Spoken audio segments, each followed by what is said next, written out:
کہ اگر علی کی محبت کے دعوے دار ہو تو آپ کو نڈر ہونا پڑے گا. علی کی محبت کے دعوے دار ہوں تو نڈر ہونا پڑے گا. یہ جو علی ولی اللہ یا ولایت علی ہم تک پہنچ گئی یہ آسانی سے نہیں پہنچی. یقین جانے لوگوں نے قربانیاں دی, ہمارے علماء نے قربانیاں دی, اصحاب نے قربانیاں دی, مولا کے چاہنے والوں نے قربانیاں دی. یہ اتنی آسانی سے ہم تک نہیں پہنچی ولایت امیر المؤمنین. بڑی سختیاں اور بڑی مشقتیں لوگوں نے برداشت کر کے یہ ولایت ہم تک پہنچائی. یہ حجر بن عدی کا نام ماشاءاللہ سے سنتے ہیں. حجر بن عدی کہتے ہیں شام کی طرف سے ایک والی کوفے میں معین ہوا. جب والی شام کی طرف سے ایک والی کوفے میں معین ہوا, اب جیسے وہ کوفے میں پہنچا تو اس نے پہلے ہی دن منبر پہ چڑھ کے امیر المؤمنین کے خلاف بولنا شروع کیا. کہتے ہیں حجر بن عدی ایک ضعیف رسول اللہ کا صحابی مسجد میں داخل ہوا کہ خبردار علی کے خلاف ایک لفظ مت کہنا, کہ منبر علی کے فضائل کے لیے بنا ہے نہ کہ علی کی برائیوں کے لیے, کہ خبردار علی کے خلاف کچھ نہ کہنا. کہتے ہیں اگر میں نے کہا تو تم روک لو گے؟ جناب حجر ابن عدی نے فرمایا جی ہاں میں روکوں گا تمہیں. کیا ہوا دیکھیں اس میں دو چیزیں, دو سبق یاد رکھیے گا. ایک یہ کہ علی کی محبت پہ ثابت قدم رہنا بڑا اہم ہے. صرف دعویٰ بڑا آسان ہے, دعویٰ کرنا بڑا آسان ہے, دعویٰ کرنا بڑا آسان ہے. کربلا میں بھی دعوے کرنے والے بہت سے تھے لیکن ثابت قدم صرف 72 تھے. ان جملوں پہ غور کیجئے گا. اب جناب حجر بن عدی نے منع کیا کہ خبردار تم علی کے خلاف یہاں کچھ نہیں کہہ سکتے. اب جناب حجر ابن عدی خود منبر پہ سوار ہوئے اور بیٹھنے کے بعد امیر المؤمنین کے فضائل بیان کرنا شروع کیے. اتنے فضائل بیان کیے کہ وہ مسجد سے بھاگ گیا اور یہاں تک کہ اس نے کوفہ چھوڑ دیا. اب جب کوفہ چھوڑ کے چلا گیا تو پھر وہاں سے ابن زیاد کو بھیجا گیا کوفے کی جانب.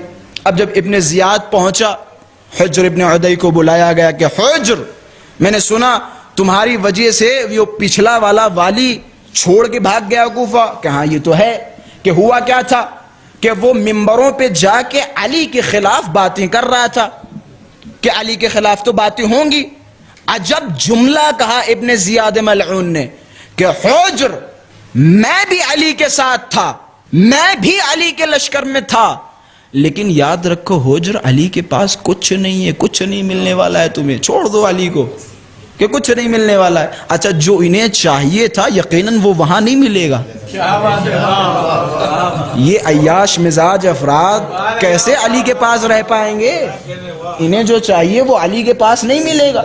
اور ایسا ہوا. یہ جو نجاشی کا نام سنتے ہوں گے آپ, نجاشی امیر المؤمنین کے لشکر میں رجز لکھا کرتا تھا. رجز لکھا کرتا تھا, یعنی یہ جو جوشیلے رجز آپ نے دیکھا ہے, جب بھی کوئی شہسوار آتا ہے جنگ کرنے کے لیے تو وہ رجز پڑتا ہے, میں وہ ہوں جس نے ایک اونٹ کو ایک مار میں گرا دیا, میں وہ ہوں جس نے اونٹ اٹھا کے اپنے سر پہ کھڑا کر دیا تھا. اس طرح کے رجز اپنے حوالے سے بیان کرنا. ان الذی سمتنی امی حیدرا, امیر المؤمنین کے رجز, اسے کہتے ہیں رجز. یہ جوشیلے اشعار لکھ لکھ کے دیا کرتا تھا امیر المؤمنین کے لشکر والوں کو, یہ موٹیویٹ کرتا تھا. امیر المؤمنین نے جب مال غنیمت تقسیم کیا تو جتنا سب کو دیا اتنا اس کو بھی دیا. اب اس نے جب دیکھا مولا کے پاس آیا کہ مولا اتنے میں میرا گزارا نہیں ہوگا, کہ اگر تمہارا گزارا نہیں ہو رہا ہے تو تم جا سکتے ہو, فی امان اللہ, جاؤ. امیر المؤمنین کے لشکر کو چھوڑ کے دیکھیں دشمن علی کی حقیقت جانتا ہے. یہ جملے بڑے آسان ہیں, تاریخ کے جملے. کہتے جیسے اس نے امیر المؤمنین کے لشکر کو چھوڑا دوڑتا ہوا معاویہ کے پاس پہنچا, امیر شام کے پاس پہنچا.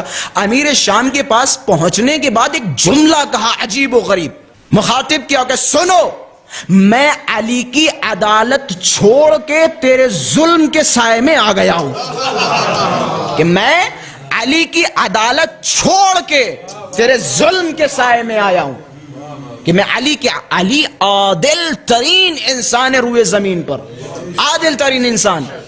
ایک آدمی پہ حد جاری کیا امیر المؤمنین نے کہ اسے کوڑے لگاؤ, 80 کوڑے مارو, کہ اس نے شراب پی ہے. جناب قمبر کو بلایا گیا کہ قمبر اس پہ حد جاری کرو, کوڑے لگاؤ. دیکھیں میں عدالت علوی بیان کر رہا ہوں کہ کوڑے لگاؤ. کوڑے لگانا شروع کیے, 1 2 3 4 5, اور جناب قمبر مارتے مارتے مارتے مارتے اچانک سے غصہ آ گیا. پہنچے کتے پہ, 80 پہ. 80 کوڑے مارنے کے بعد غصے میں جناب قمبر نے یہ سوچا کہ تو علی کی حکومت میں شراب پی رہا ہے, ایک کوڑا اور مارا. ایک کوڑا اور مارا. دیکھیں میں عدالت بیان کر رہا ہوں کس کی؟ امیر المؤمنین کی. اب یہ شرابی دوڑتا ہوا علی کے پاس گیا کہ مولا ہم نے تو آپ کی عدالت کے چرچے سنے, پوری دنیا میں عدالت کے چرچے ہیں آپ کے, کہ وہ تو ہیں کہ آپ کے اس غلام قمبر نے 80 کوڑوں کی بجائے 81 کوڑے مارے. بھئی قمبر کون؟ علی کا پسندیدہ. میں بتانے جا رہا ہوں عدالت علوی. بس اتنا سننا تھا, امیر المؤمنین نے شرابی کے ہاتھ میں کوڑا دیا کہ جتنی تیز قمبر نے تمہیں مارا اتنی تیز ایک کوڑا قمبر کے مارو. یہ عدالت ہے امیر المؤمنین کی عدالت ہے, علی کی عدالت, علی کی عدالت. اب ابن زیاد جب پہنچا اور پہنچنے کے بعد حجر ابن عدی سے کہا خبردار تم علی کے فضائل نہیں بیان کر سکتے. حجر ابن عدی نے کہا ٹھیک ہے تم میں دم ہو تو روکو, ہم ممبر پہ جا رہے ہیں, مسجد میں جا رہے ہیں علی کے فضائل بیان کرنے کے لیے. میں نے کہا تھا نا صرف علی علی کہنا کافی نہیں ہے, ثابت قدم رہنا بڑا ضروری ہے. اب دیکھیں ثبات قدم کیسا ہے. کہتے ہیں حجر ابن عدی مسجد میں پہنچے اور پہنچنے کے بعد ممبر پہ سوار ہوئے اور علی علی کرنا شروع کر دیا. لوگ چاروں طرف سے مسجد بھری علی کے نعروں سے گونج رہی ہے. اب اچانک ابن زیاد نے فرمان جاری کیا, لشکر بھیجا کہ مسجد کا محاصرہ کر لو. اعلان کیا تم میں سے جو اس مجلس میں بیٹھے گا اس کے سر تن سے جدا کر دیے جائیں گے. کہتے ہیں بس اتنا سننا تھا. حجر ابن عدی چاروں طرف دیکھ رہے ہیں, صرف 20 افراد بیٹھے ہیں. بھئی ثبات قدم کی بحث چل رہی ہے, اثبات قدم کی بحث چل رہی ہے. اب چاروں طرف دیکھ رہے ہیں صرف 20 لوگ. پھر دوسرا فرمان آیا کہ تم میں سے جو بھی باقی رہ گیا اس کے ساتھ ایسی ایسی سختیاں کی جائیں گی, اس کی گردن اڑا دی جائے گی, اس کے گھر والوں کو پریشان کیا جائے گا, اس کی ناموس کی بے احترامی کی جائے گی. اب دیکھیں علی کی محبت, میں نے کہا تھا نا علی کی محبت آسان نہیں ہے, علی کی محبت امتحان لیتی ہے, علی کی محبت امتحان لیتی ہے. اب جب یہ سننا تھا, اب چاروں طرف جب حجر ابن عدی دیکھ رہے ہیں بچ رہے ہیں صرف 8 لوگ. کہاں وہ سینکڑوں کا مجمع اور کہاں باقی 8 لوگ. اب ابن زیاد کا لشکر پھر دوبارہ آیا. اب دیکھیں ان 8 میں وہ چیز تھی جس چیز کی بات کی جا رہی ہے. اب اس نے اعلان کیا کہ تم میں سے جو بھی باقی رہے گا اس کا سر قلم کر دیا جائے گا. اب یہاں پہ یہ بیٹھے 8 لوگوں نے رضایت کا اظہار کیا کہ آؤ بسم اللہ, اگر علی کی محبت میں گلا کٹتا ہے تو ہم کٹوانے کو تیار ہیں. کہ آؤ کاٹو, کہ کاٹو آ کے گلے, کہ سب کو گرفتار کیا گیا, سب کے گلے کاٹ دیے گئے. اب جب باری آئی کس کی؟ حجر ابن عدی اور ان کے بیٹے کی. میں معرفت کی عظیم منزلوں پہ لے کے جا رہا ہوں. مجھے نہیں پتا ہے آپ کو کس طرح کے فضائل میں لذتیں آتی, لیکن یقین جانے ہمارے لیے اس سے بڑے کوئی فضائل اہل بیت نہیں ہیں. یقین جانے حجر ابن عدی اپنے بیٹے کو, جوان بیٹے کو اپنے ساتھ لیے اور زنجیریں بندھی ہوئی ہیں ہاتھوں میں کہ کوئی وصیت ہے, کہ 3 وصیت ہے. کہ پہلی وصیت یہ ہے کہ مجھے ان زنجیروں کے ساتھ ہی دفن کر دینا. عجب نہیں جناب حجر ابن عدی اپنے ذہن میں یہ سوچتے ہوں تاکہ روز محشر انہی زنجیروں میں شام میں بیٹھے لعی کو جکڑوں.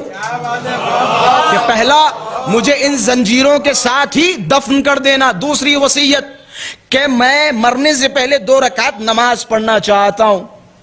اب دیکھیں تیسری وصیت کیا. یہ جو پوری قصہ میں نے بیان کیا صرف اس نکتے کے لیے. حجر ابن عدی نے کہا ابن زیاد میری تیسری وصیت یہ ہے کہ مجھے مارنے سے پہلے میری آنکھوں کے سامنے میرے بیٹے کو مار. قربان جاؤں جملے پہ. میں کہوں گا حجر کیا وجہ ہے, دنیا کا کوئی ایسا باپ ہو سکتا ہے جو اپنے بیٹے کا کٹتا ہوا سر دیکھے؟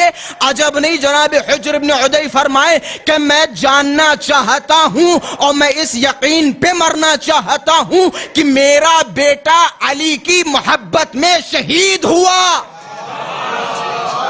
کہ کہیں ایسا نہ ہو کہ میرے مرنے کے بعد جب میری موت کا خوف اس کے دماغ پہ طاری ہو جائے تو وہ علی کے راستے سے بھٹک جائے. لہٰذا میں چاہتا ہوں میری آنکھوں کے سامنے میرا بیٹا مارا جائے تاکہ میں اطمینان سے علی پہ جان قربان کر سکوں. یہ محبت ہے, یہ محبت ہے. دیکھیں یہ محبت ہے اہل بیت علیہم السلام کے لیے. میں نے کہا نا علی کی محبت آسان نہیں ہے, بڑی سخت علی کی محبت ہے, بڑی سخت علی کی محبت ہے.